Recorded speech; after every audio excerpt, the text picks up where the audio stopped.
Welcome back to another episode of Baxter's Buzz. I am your host, Baxter E. Hall. Thank you for joining me. Welcome to my brain. Welcome to my frequency. Enter at your own risk. Um, Today, I have a friend of mine here that's like one of the most interesting people I've met in quite some time. Um, he is the Director of Legal Operations and Social Equity at Pleasantrees, Jerome Crawford. How you doing, sir? I'm doing well, my brother. I appreciate you having me, man. It's an honor to be here. Thank you for taking the time. I know how busy you are. I got probably more questions than time, so let's just jump right into it. All right. Let's do it. Um, Director of Legal Operations and Social Equity. What does that mean? Make it make sense. It's a mouthful for one. Yeah. So it makes my business cards look really fun Yeah. because once you get to that second line, like you're doing a lot. Um, so my role is a bit of a hybrid role. I'm an attorney by trade. I spent my career before this role being in big law at large law firms, like you see on watch the TV show Suits, to being what you call in-house counsel, which you go from basically big law where you've got a bunch of different clients and their singular issues to having one singular client and all of their issues. So I spent time in in-house roles in automotive spaces and automotive adjacent. That was both in a publicly traded company and the private sector. So I brought all that experience into the role of, when you say legal operations, what that means is basically any and everything that our company could deal with from a legal perspective. So it's not just, oh my God, it's lawsuits and disputes and not just the doom and gloom, but the good stuff, mergers and acquisitions. We're doing new deals, intellectual property to protect the brand, contracts, just general HR and employment issues, right? So literally anything that could come across from a legal perspective, I do that and share that role with our chief legal officer, who directs the department, but also is on our C-suite and board of directors. And it's the flip side of my role, which I think is the really cool part, is social equity. Social equity is a term of art in the cannabis space. It's kind of akin to when people think about DEI, diversity, equity, and inclusion. Really, what comes down to is leveling the playing field. I'm sure we'll get into it more, but as we know, cannabis, we like to say, is a new industry. It ain't that new, right? It's been around for a long time. You know, we were Right. we were we were we were talking offline, joking about the show Snowfall, right? And Right. and without no spoiler, if somebody hasn't seen it, Yeah. despite, let's call it, the intentionality of Snowfall and the roles that were played there from government and things like that, we know for sure there's a thing called the war on drugs that exists in the cannabis space, and how the war on drugs used to specifically target Black and Brown communities, namely cannabis, namely marijuana, how that was criminalized. And so we step into an industry now that is legal, right? That is new, but it comes with a complicated history. And all social equity is trying to level the playing field. And that comes from different angles. It comes from one angle, which is the state, right? Saying we're going to lower the barriers of entry for people to get in the industry.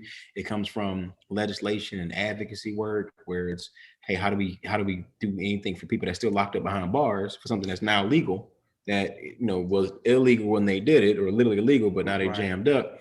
And then it's the other place that I think we play as an operator, the angle that is, we're in the business, we are privileged and blessed to be doing it. Make sure we do what we can with our pail of water, and we carry that to pay it forward, from opening doors for people to get in the industry, to partnering with local community groups, as well as getting on the front lines of legislation and advocacy work. So more to that, but that's kind of the other side of my role. Yeah. And that I imagine that all of the folks that are in the cannabis business maybe don't have a social equity officer, right? I mean, Yeah. why is that important to leadership at Pleasantrees? Yeah, that's a great question. For us, to be candid, man, we didn't want to act like we were just paying lip service to it. And it wasn't about looking at what our competitors were doing or not doing, or if someone out there is being genuine. We'd look in the mirror, right? And I say we, because it started just before I got there. I mean, I had a lot of work I did in DE&I spaces for years. I mean, I'm a former president of an organization called the Wolverine Bar Association, which is basically the preeminent Black lawyers, law students, and judges org in the state of Michigan for 100 years. I mean, I got a chance to be the president, a couple of years ago, I'd say still relatively, I like to say early in my practice, hoping I'm practicing law for a long time. To do that, to be in roles like co-chairing the Men of Color Project, which is a initiative to the Young Lawyers Division of the American Bar Association. So national work I got to do, a lot of other things, you name it. And so I've done that work for a long time. I didn't know coming over here that that was even in scope at the time for the role. I think we kind of figured out together. We knew that we needed legal support. We knew that we want to do more in social equity and do it meaningfully and not just pay lip service to it. So really, when I was coming and starting to meet the team last year, we were just having organic conversations and even developed what my role was. We kind of created it together and said, that became even more poignant. We said, this lawyer stuff's cool, but man, you bring that other piece and we're looking for this, and how do we make that a reality? So the reason it's important to us, man, is we look in the mirror and go, we can be doing more. We should be doing more. And by no means, it's funny, we just launched, we called our social equity plan, and we can tell you more about it. But basically in that plan, one of the things we make it a point to say is that we don't have all the answers. We never gonna sit and tout ourselves and pat ourselves in the back or film ourselves giving someone underprivileged $1 or some money. I mean, that's just that's tasteless. And our CEO loves talking. He said, "Man, he said that makes my skin crawl." Right? Yeah. He's like, "Let's do the good work just because we're supposed to, and just do our part of the good work that we can." And realistically, we're a for-profit business, for-profit company, and for-profit industry. So what that means is we got to do well so we can do good. So the goal is that as we do well, don't forget to do good. Make sure you're doing good along the way. And that's unique to this space. I mean, no one has that, I would say, expectation of the automotive industry, as we're talking about, or say the food industry and whatnot. But for us, because we understand and we acknowledge the difficult, complicated history that comes with cannabis use and culture and all of that, is to do what we can. And so some of that was to put myself on the front lines, right? Because now that's in my title, holds my feet to the fire.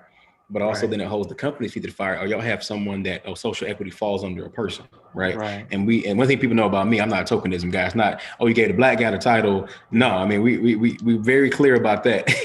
That it's not about that. I don't move that way. It just that I happen to bring that experience for us and can leverage to our ability. So if I sum it up, man, when I say what my role means on the social equity side and why partly it's important, it is for me to be both the conscience and the compass for the company. Right. And the buck does not stop with me. It doesn't mean that, I'm the only one in the room that would catch, God forbid, the Gucci moment, right? Or the H&M moment, right? Which is like, hey, let's not market that product that's racist. Like, no, it doesn't mean that. What it means is just that, like, I'm helping steer with the work and the support of my teammates, because I'm able to bring knowledge and expertise, and together, in everything we do, we're making it a point to try to be better today than we were yesterday, and tomorrow than today, and make meaningful, genuine impact. The experience and the intentionality, right? Just being very intentional about it, I think is super important. That the intentionality of it, I think, is where we really the experience, and like you said, you're not some token. This is a real endeavor that the leadership, that's important to leadership, and I commend you all for that. Let's take a step back a bit and talk about just you being an attorney and sort of what led you down this path. I mean, it's, were there mentors involved? Was there someone that you saw that you wanted to emulate, or kind of how did you find yourself, studying law and wanting to study law? Yeah. So once upon a time, long time ago, pull your seats up, boys and girls, gonna be a while. No, jokes aside, the irony is that, man, I didn't, wasn't like a fourth grader, right, saying I want to be a lawyer. I know I want to go and be a lawyer. It wasn't that for me. I want to be an actor, and realistically, that started around that fourth grade time. Sixth grade, I took my first drama class. Always been like an animated kid and loved performance, and then found that acting was such an incredible outlet. And candidly, I realized that I was blessed with, some just abilities that made me more akin to thrive in that space and never feel more alive when I'm in acting spaces. That was way into stand-up comedy in high school that I did, modeling, and you just kind of name it. And I've been very fortunate to get different opportunities in those spaces. Doing my first, quote, TV live gig, and I was in a music video by Obi Trice. It was in Eminem's crew back in the day, like my first thing I did. So if you Google Obi Trice Don't Come Down, you might see a guy you recognize. I like that song a lot too. Yeah, it's a good song. Yeah.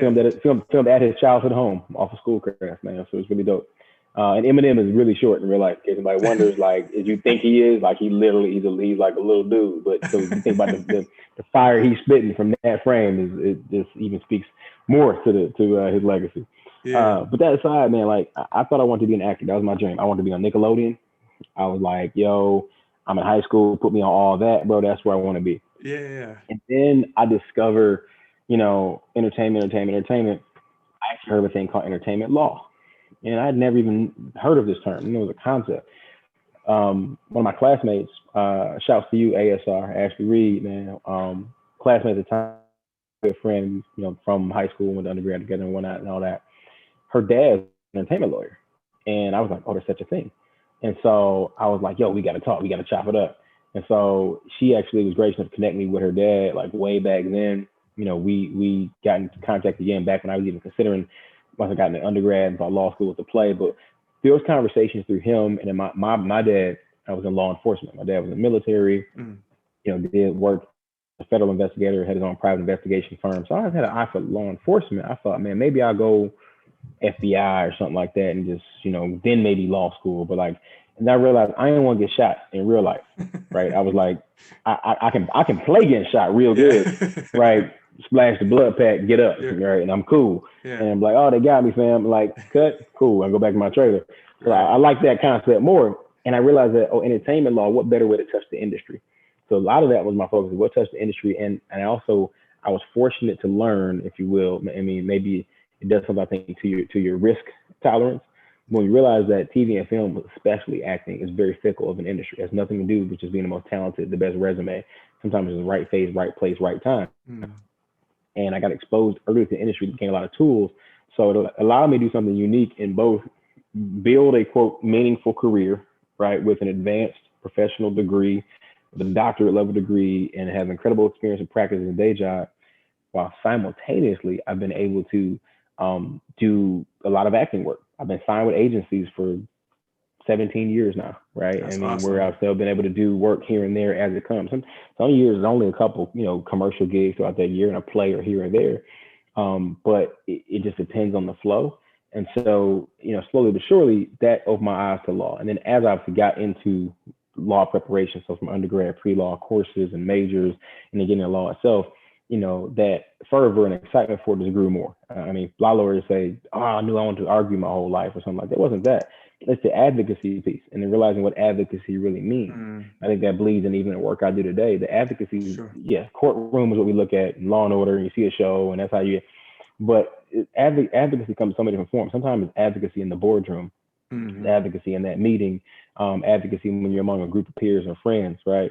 Using your influence and your platform in meaningful ways, and that term advocacy, which is ironic, because my mother always says to me growing up that she's my kid, right? And that that term, because I ain't gonna take it down that whole side of the story is like a very incredible birth story. My parents wrote a book about it, that wasn't supposed to be born and all that. So that I have an incredible high level of optimism, and it's fed, I'm sure, from that.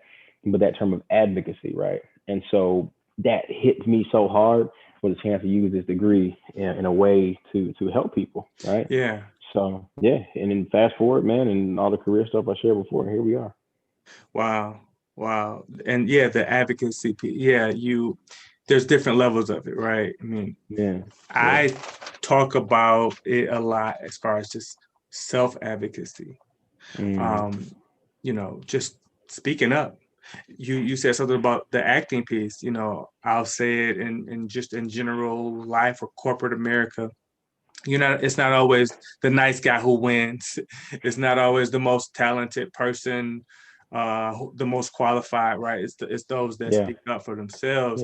And then you have enough courage, hopefully, to sort of and some people will speak up for others before they speak up for themselves. Yeah, that's true. And those are some of the most selfless people in the world, man. But it's the power of being an advocate for others, and you realize, kind of like a doctor in a sense. But as a lawyer, the issues we deal with for our clients are oftentimes the biggest deals going on in their lives at that time. Those are the things that are, it threatens their life or livelihood, right? It threatens their future in some way. It is a huge deal, a huge issue. And for us, it might feel run of the mill, might feel okay, another thing we're dealing with, but that's sometimes the most important thing that they're going through. And so I don't take that lightly. Even when sometimes it feels like they're coming in like an assembly line, right? The number of issues. It's always important to know the role you play. And sometimes a simple touch point, it might be a phone call you had for 3 minutes. Yeah. And that 3 minute conversation was the thing that changed the outlook that person was doing for the next month, right? And gave them the confidence they needed to move forward and knowing they just heard it come from you, because the sender changes the reception. I mean, Tom Brady and Peyton Manning both Hall of Fame quarterbacks, but they throw a different ball. That's you know right. what I mean? And That's so right. who it comes from impacts how it's received. Now, you've talked about this acting Yeah. piece. How do you find time to like even like what types of things do you have anything on the agenda this year yet? And sort of what type of things do you have your antennas up for where you will make sure that you make time for from a job gig? That's a good question. They call it gig. Gigs, yeah, yeah. Let's go with Gigs, gigs. yeah. Gigs is the appropriate term. Man, I get that question all the time. How do you find time for it? Well, for one, I presently realize which job is paying the most of bills, right? And that job just has a way of getting a little bit of deferential treatment because guess what? You make sure my lights are on. Cool, got That's it. right. That being said, it's balanced. I mean, it's fortunate to have situations, scenarios I've laid out, but I've had to lean into things that it took some courage. I realize in hindsight to go to an employer and say, hey, it's important to me when I was vetting law firms that I leaned into the fact when I was in law school, I didn't hide. It's on my resume. It says I'm a comedian. It says I'm an actor. I didn't hide it. Sure, it's a cool conversation piece, but so when did you do that? I'm like, I do it now, right? Yeah. But I'm doing that in my nightlife. And I mean, ironically, my current chief legal officer of Pleasantrees, we met during my interview at our first law firm together. And it's funny because he would say, he's retired now, but at the time he's a rapper. He's the lead lyricist in a band that he was performing with regular. And he was joking. We met walking in. He walked in. He's like, bro, it's like this, man. Like, you know what? Hey, man, I'm a rapper, dude. And one, he was like, jokes, I'm not clean. He listened to my demo tape, man. He's like, they still hired me. And it's funny because he was telling me, he's like, we kind of unified of being black sheep. And so it's something in the industry, like, how do you find time when I'm intentional about it? I make it a point that doesn't, quote, interfere with work. But for instance, the same way, if I have been in certain roles where no different than somebody that takes PTO to go on vacation or something like that, or takes a day, I'll be willing to use a vacation day if I got a huge gig I got booked for that's going to take a day of work. Yeah. Right. Yeah. Ideally, things I would try to do, the nature of my work allows me to work remotely in a lot of those positions, even pre-pandemic. So that might mean, a lot of acting, TV, and film is hurry up and wait. Your call time 6 a.m. So I might get there at 6 a.m., do hair and makeup. By 7:30, I might be in the trailer waiting. I ain't gonna shoot till 12 or 1 o'clock. Well, cool. If I got my laptop, I can knock out emails, do phone call. I can still be available. And so, I've had a lot of situations like that I've been able to still be available and still get the job done. But it's a lot of off-peak hours, man, especially for live performance stuff. I do plays and whatnot, and certain theater work. And to answer the latter part of your question about what's upcoming, hopefully some stuff soon, man. My last few years, I've done large-scale production plays. Okay. Done them through, like certain churches do huge plays. Brightmoor Church in Novi, Michigan, they do a gigantic. Their play is like, man, some of the Broadway stuff I've done, dude. Like it's crazy. And so I've had a chance to do those. I filmed a commercial a few months back that's expected to drop soon. It's a national cable brand, I'll say. Very cool. But they're not here, so it ain't Comcast. I can say that at least. But it's more of a cable brand that's bigger in a lot of other states, outside of Michigan. So that's definitely coming on deck. And then, some things I do stuff that people never see or certain people see. Go work for a motor company and take their sexual harassment training. That's me. I did the narrative and I'm the guy telling you about here's what you should do and what you should not do and that type of thing. So it's funny because I have people that work at Ford that hit me up like on Facebook, and once in a while I'm like, hey dude, did you do the training? Your hair was a little different. I'm pretty sure this was you. And so those all types of gigs, man. So it's finding the time, where appropriate to do stuff, and keeps me sharp, man, and keeps it fun. So, all right. Give me are you writing any plays or anything like that? a great question, man. You peel back the curtain on this one. So I'm not writing yet in a formal sense. I'll say this. I'm a comedian. As a comedian, you're always creating content. I think living life, I walk around, I see scenarios, you create content. I don't perform in the way I used to in a sense like comedy clubs and like just like hop around open mic nights. I actually want to get back to that soon. Most time I perform in comedy now, I'm a host. So I do MC work or something like that. Like I've MC'd the State Bar of Michigan's annual awards in the last few years. And so naturally, if you let a comedian host something, you give me a microphone, you're going to have some moments, right? Yeah. Sometimes it's hey, we got a delay for 3 minutes, say less. Right, I gotta set, you know what I'm saying? I got a set already locked in for this moment where I developed it right now. So in that context, I think you're always writing. You're always jotting notes. Yeah. Formal things to prepare though are I actually do intend to prepare a screenplay surrounding like my parents, like my birth story. My parents wrote a book on and whatnot. I want to do something of that ilk in the next kind of year or two, bring that to fruition, and then maybe get back into to the extent I do some like online media and all these hours of the day I'm finding, right? If I ever try to do like sketches and sketch comedy and skits and whatnot, kind of writing those out more formally. But nothing I'm formally doing right now, but definitely things I have some vision for. All right. I have a ridiculous question for you. What's up? But maybe it won't be ridiculous. It'll be ridiculous because of the age, but let me just ask it anyway. Go ahead. So you're this, emerging star, like actor, comedian.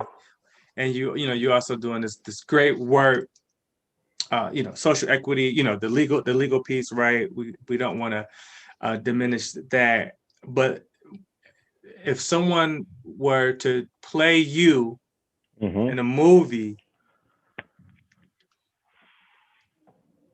who would that person be? Oh man, that's a great question. They're gonna play me in a movie. So yeah, like I said, it'll be the age may not work, but let's just go with it. Let's just go. Let's lean into it. For obvious reasons, I'm gonna say Lawrence Fishburne. The age don't matter, but now you can't unsee it because the moment I said yes. Now you go like, oh, is that your uncle? Like, so the funny thing is this, like, I used to get it all the time where I went, especially, I wear locks now. I can't unsee it. Now you can't unsee it. Now I can't unring that bell. If I've scarred you for life, you're going to walk in and think that I'm Lawrence Fishburne and you seeing Furious Styles for the rest of your life. So the crazy thing is, like my pops, you think I look like him? My pops looks like him, like same cut. They had like a little low baby fro, right? I mean, like the little like salt and pepper gray situation. Wow. My dad has been approached by like organizations like impersonation folks when I like, would you do it? And would you could you pay to like do parties and like that? Like literally, that's how much they look alike. My pops look like, but he looked like me. I'm like, okay, no, like whatever, Okay, pop, yeah. Whatever better, pop. No, but it's funny, like naturally that, and I look like him. Again, my hair is a lot different now, and I got like different beard. But like when I actually had like high top fade, little fro at one point. All the time, everywhere I go, people are like, you look like, man. When I used to wear my hair short and had waves, man, all the time. So I say that just off the strength that he is like my doppelganger. I have to pick him. But if it were just based on like pure performance and who I love, man, I'm probably going Will Smith. You know what I'm saying? Yeah. So Lawrence Fishburne, cool. All right, next question. Larry Fish, got you lot. Furious Styles or Styles Furious? Which one's first? Okay, Furious. Oh my goodness. I can't unsee it. No, that's fine. I think you talked about your creativity and my day job is I'm in insurance in a consulting role, right? But I really enjoy the podcast. I enjoy the interaction. I'm working on a couple of things creatively right now, nothing in the acting world, but more so writing. And it really gives me life and really kind of feeds the fire for everything else that I'm doing. Sometimes there's time crunches on just priorities, but like you said, like you find time for it if it's important enough to you. Yeah, you got to make it make sense, man. And let's be honest, some things allow for the flexibility, the nature of the gig and whatnot. I mean, I actually recorded about 3 different voiceovers for Microsoft about 2 months ago for Black History Month. And again, that was an organic thing. That one didn't audition for. It came through a friend of mine who had a contact within Microsoft that was actually part of kind of like the diversity initiative work, and was actually putting together these virtual museum tours, right, for Black History, for existing museums as well as just completely virtual museums that were being created in the digital space. And they needed virtual tour guides. And it turned into, hey, can we get you for this one?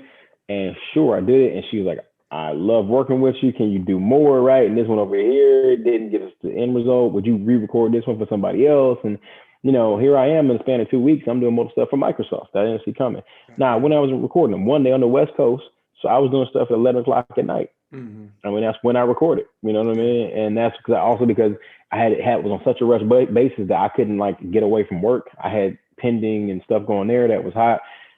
But again, I love it enough. It wasn't, some people think it's just about money. It's not about that. They're not saying like you balk at a gig check or something like that. Cause sure, that's great. Maybe that's paying a different bill you see coming. It's putting something in your savings, it's paying off debt amount. Let you buy something nice for yourself that you know is coming, whatever it is. But for me, like you said, when you love it, I mean, I love it. I have a passion for it. You know what I mean? And to the extent that I joke to this day that if like Transformers 12 calls me because Shia can't make it, The Rock is busy, and Marky Mark is getting back in the rap game, well, guess what? Rome not gonna be at the meeting. I mean, I can call in, assuming we ain't filming in that moment. You know what I'm saying? But I got a scene with Tyrese to do, man. You know what I'm saying? Like I can't. Hey dog, it's Transformers 12. I'm just like, as a general understanding, you gotta be like there for Transformers. It's a tongue-in-cheek joke, but like but we serious though. Like the Transformers 12 actually calls me. No. No, I mean, but I get that. So you also somehow have found time to teach. Like, tell me how, you know, I know you're a professor, you know, teaching law, right? At Wayne State. Yes. Talk about That's that. right. How did I felt, you know, why not? It's a pandemic. Let's do new stuff. Let's try new things. No, you know, it's funny enough, to your point, I became an adjunct professor of law at Wayne State University Law School, and then did start teaching in the middle of a pandemic, ironically. Really organic way, man, that it came around. One, I've always known I wanted to teach at some time, whether it was part of a longer term, full-time career type of play or just do it. I mean, to the point that I've coached teams before, like mock trial teams and whatnot, either directly or indirectly providing support, judging a number of competitions, providing support to people in those spaces. And I actually, in my, I guess it had been in my, I believe, second year law school, going to my third year law school, we taught a trial skills course that basically, if you want to get on our mock trial board, right, to say I want to be on the team that goes and travels and does mock trials around the country on behalf of Michigan State Law School, you had to do this competition, all school competition. But it was like an 8 to 10 week course we put you through, teach you all the skills to do it. It was really intense. And they realized like we're giving all these stuff that they actually turned into a 1 credit course. So I actually was teaching a 1 credit class in law school. Little did I know, you know, we actually got that rule changed. Right. Fast forward to now, I always knew I wanted to teach, man. Really organically, this one develops. A former intern of mine, little did I know, he was in this program at Wayne State. I knew he was in the program, I said, but little did I know, he was recommending me to their program director. Wow. Found out that there was going to be an opening. She gets in contact with me. I think he, you know, heard my own proclivity for possible to teach and thought, hey, man, this dude would be decent at it. And she reaches out to me, and it really just kind of rolls downhill from there. And then, taught my first, you know, and this is in the middle of a pandemic, to the point that, I mean, even our summer semester was like 8 weeks because we didn't even know what a semester was going to look like and when you could start teaching and all that. So we're still on Zoom right now. I hope we can get back to in person. If not this summer, definitely by hopefully the fall or something like that. But I teach the Corporate Counsel Externship Colloquium at Wayne State. And what that mouthful actually means is it means I teach the academic side of what it means to be an in-house lawyer. So all my students are externs at different companies in their legal departments, everywhere from DTE Energy to Cranes to AAA Life to automotive companies like Nextier and Mala, GKN Automotive, right? And they're in all of these roles, but then simultaneously, you know, they then meet with me on a weekly basis, and we're unpacking what does it mean to be an in-house lawyer, both the substantive areas of law you got to know, like you got to know employment law, you got to know potentially SEC, publicly traded stuff. You got to know compliance work, internal investigations, whatever, to contract law, to the actual soft skills, the stuff they don't teach you in school, what it means to thrive in a setting that is not a law firm. A lot of law school trains you to be a lawyer in a law firm or a lawyer among other lawyers, and how to deal with these individual clients. It doesn't teach you how to be a professional in an organization, right? In quote unquote corporate America, right? So my job is teaching through that what it means to be a trusted business partner and unpacking that. So yeah, man, here I am, a whole professor. That's amazing. What's the one thing they said? All right, Jerome, we're gonna you get one sentence with these students a semester. Like, what's the one thing that you would tell them, because it is very specific but very very broad as well, right? You're in this corporate setting. You're not at this practice per se. Mm-hmm. What would you, if you had one sentence to sort of share with these folks that are new into this role, knowing that you've had this experience, literally sitting in that same office, what would you leave them with? If I summed it up in one sentence, I would say this: understand that you are not the decider, and it is your job to help your client do what they're trying to do. And then unpack that, simply what it means is that as legal counsel, we oftentimes are the advisor. You advise your clients on what they want to do or don't do. They're going to do what they want to do, right? One way or another. Yeah. But make sure they do it well informed. Make sure that they know that you're not the decider. Sometimes we get in the way of that. Or we think that we're the decider and we become the no police. And then people don't want to come to us because we're not a trusted advisor. We're not a business partner. We're not part of the strategic even thinking, because all they're going to do is come and say no to me all the time, right? And then when it says help your client do what they want to do, it means your client has to make a decision to call one way or another. Help them get there within the bounds of the law, but of course put your business head on as well and think about what's best for the organization. And then everything is a legal answer about what you can or can't do. Both paths may be just as legal, maybe different risk profiles, but how about legality? And so when you go back to that sentence, you understand you're not the decider, and your job is to help your client do what they want to do, really helps kind of disarm you and them and gives you clear direction. I love that. I work with a lot of HR professionals. I always have in a sort of a sales consultant sort of role. And that's the biggest challenge. One of the biggest challenges that they have is as HR is like, and you have some HR responsibilities too. So you get this where it's like, we need to run this by Jerome. We need to run this by, HR director, manager, business partner. Yeah. And we already know they're going to be, wagging their finger at us and telling us, no, you can't, right? Yeah. And the ones that have the best relationships is when they truly are saying, okay, here's what, let's look at the entire scope of this thing, right? Mm-hmm. And legally, here's what you can and can't do. Yep. But know that I'm not here to tell you no. I'm here to try to assess the risk properly, and route to whatever decision that you ultimately end up making. Correct. Making sure they're well informed. Like, I mean, if my CEO has a path he wants to do, it's incumbent on me not to say don't do it or do it, but know, like, hey, if he's consulting me, it's because he wants to talk through, hey, what are some of the things that I should consider, right? Same thing, I say, hey, Randy, here's a few things you want to keep in mind, right? If we choose A, here's what some of the exposure points might be. If we choose B, here's some of the exposure points might be. Here's the pros and cons of each. Here's the benefits, right? Yeah. What we want to consider, and here's some of our gaps, right? Yeah. So he can make an informed decision, because he has to choose. Yeah. You got to choose something. If not now or later, you have to make a choice, and not make my job. Because if I'm just a no police and I'm saying no without context, it's like, well, come on, man. How are you a strategic advisor for me and a trusted, business partner if you're not seeing it from the business context? Because most things in in-house counsel aren't as simple, because especially you got to keep in mind your clients are savvier. Your clients a lot of times even know the law. They know what they can and can't do. They law says I can do this. should I do this? And that's where it's the Right. attorney and counselor side. The counselor piece, I think you really wear that hat when you're an in-house attorney, Yeah. far more. Yeah. I think the students are in good shape, good hands with you, man. I Appreciate that, want man. to wrap, but I want to ask you this, that I think it's important for a lot of people, regardless of sort of what field they may be in. They're doing something today. They're either contemplating making this jump, or they have their toes in the water here, whether it be their own business or a different sort of position. Sure.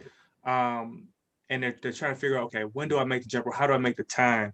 You've talked about that at a couple different instances this evening.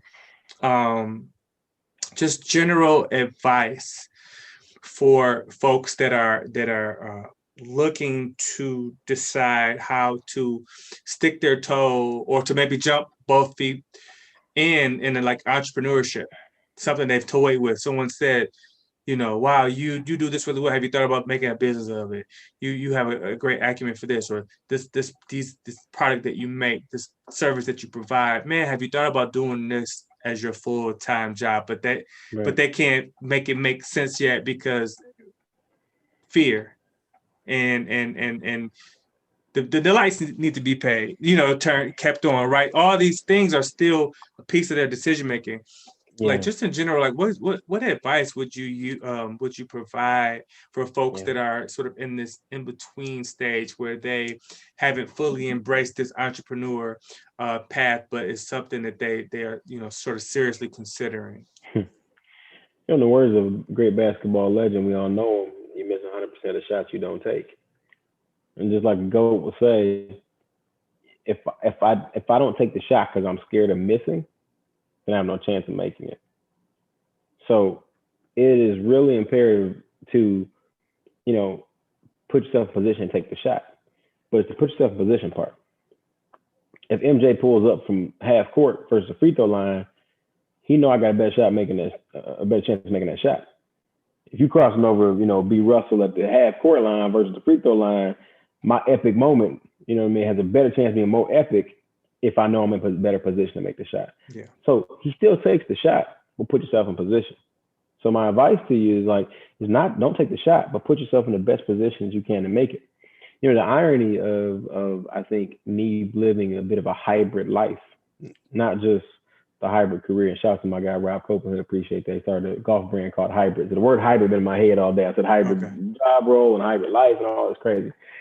The hybrid life I say I've lived in since that I live in some respects. Some people just know me as the actor Jerome Crawford, right? They know me in those spaces. They see me do play. They don't even know me in a legal sense. They're not in no circles. Other circles know me as just lawyer Jerome, right? Mr. Crawford, Attorney Crawford, right? Professor Crawford now. I would not have the opportunity to be in either one of those spaces if I hadn't taken shots. Now, the irony of taking shots, though, is that I think that sometimes you mentioned entrepreneurship, that comfort can turn to complacency real quick, right? Contentment can turn to complacency. Contentment's cool. Complacency, no. Yeah. And there's a fine line where, in some respects, I battled that myself. Where it's, I've done a really good job, man, of being. I'm thankful, man. I'm blessed. I'm grateful. I'm content, right, for where I'm at. But I know I still love acting, to make sure I don't completely rest on my laurels to a degree that I don't jump out there as much, right? Or guess what? I've been blessed to be a lawyer now, and I've been practicing almost 10 years. That, hey, you know what? There's times we might go, push acting as hard. You know why? Because I don't depend on it for feast or famine. Yeah. It's not I need to book something big so I can eat. Yeah. Right. Yeah. So sometimes I ask myself, what does that do to my hustle and drive? And I got a lot of hustling inside of me and drive. But the difference between my hustling for, that little dream on the other side, or my hustling for somebody else's dream. And so that's why I'm very fortunate about my role I am in now in Pleasantrees, right? Where I'm hustling for something daily in my quote unquote day job. Never more have been more committed, more passionate to what that work looks like, right? Never more have been in a position to, blend the irony is that my hybrid role right now that I do, yes, lawyer side stuff I've been doing for years, but now this social equity piece, that's what I've been doing already, man. If you look at all my volunteer work in history and public service history, it's been through other orgs, but it was always extracurricular. It was got to do the whole day job and then go do that. Yeah. Yeah. Now I get to literally make that impact where I was finishing our social equity plan and laying out our 4 pillars and, access to value chain and education, legislation, advocacy, good neighbor. And this is all stuff that I'm like, oh, the initiatives that flow under these 4 things are all things I'm doing already or have done or have desire to do, right? I get to do it through my company now with the resources and backing around us. You know what I mean? Like that to me is incredibly powerful and remarkable. So, it's put me in a position where I'm still gonna take these shots, but I'm in a better place to make them. Now I'm turning some of those threes into layups. You know what I'm saying? Like now I'm still taking the shot, but I'm in a better position to take the shot. Right? It's a high percentage shot. So if you can make your shot more high percentage, you want to be an entrepreneur. Okay, cool. Let's do it where I found the right business partners. I put together an appropriate business plan. Yeah. I've really thought out and vetted my product or my service that I'm going to provide for people to a point where now that's not a half court shot. That's a mid range, right? Yeah. Where I got to do what it takes to make the shot, but it's a much better chance of making it. So put yourself in position. That's my advice there. You don't think about like that. People say, I just, quit my job one day and I just, but you can build your business plan, grab your business partners, get aligned while you're still working, right? And while somebody else paying for it. I'm right. gonna be honest, right? You still doing your job, fulfilling that, but guess what? You're not dependent on that business plan success to turn your lights on, right? That's right. But you can use those resources of this other thing that I'm gonna work for, trade my time, right, for money type of thing, get these bills and whatever it's pay for it, and then I can then use that time to build out my model, right? To a point where then if and when I'm ready, I joke from my friend, his hybrid brand and whatnot. He's got a full-time job too, right? Yeah. Of course he does. But he's able to build his brand, enjoy that part of it, and not saying that I'm about to leave my job for this thing, but no, who knows? If years from now it turned into something and he was ever presented where he had the option and decision, it's because he's doing it in his quote unquote free time, right? He's taking that free time, his nights, his evenings, his weekends, right? And doing this thing. So it's how bad you want to put yourself. If you don't do that, people say, well, just shoot your shot, shoot your shot. You still might shoot your shot. But are you shooting your shot when you jumping out of a window with no safety net, right? And if you are, what floor are we on? We on the 6th floor? How about we jump from the 2nd floor, right? Because we put ourselves in a better position. No, you're right. So emerging entrepreneurs, folks that are considering jumping out there, put your plan together. While you have your day job, quote unquote, get your business together. You don't have to jump out today, but continue to work towards it. And your free time, make sure you're making great use of it, because that's where you're going to separate yourself from the other folks that are having the same things, considering the same things that you're considering. Bingo. Yeah. 100%, man. 100%. This has been awesome. We have, talked about so many different things, and just there's still so much to talk about. The work that you're doing. I commend you. You're inspiring personally because of the things that you're doing, right? So I'm hoping that people are feeling some of the same sort of inspiration that I'm feeling right now, that you can, when you may have to sacrifice a little sleep. Sometimes you may have to sacrifice some of that, some of that Netflix time. Mm-hmm. That's right. But put that work in and follow those passions and don't just do it, just half-assed. Jump out there, take it serious, and anything that you jump into, give it the respect that it deserves, so that you can put yourself in better position. I love that. 100%, brother. I couldn't have said it better. Well, it's all your words. So I just want to thank you again, Jerome, for joining me. Thank you all for checking us out. Would love to for you guys to share this conversation, comment, like, subscribe, and all that good stuff. And until next time, peace.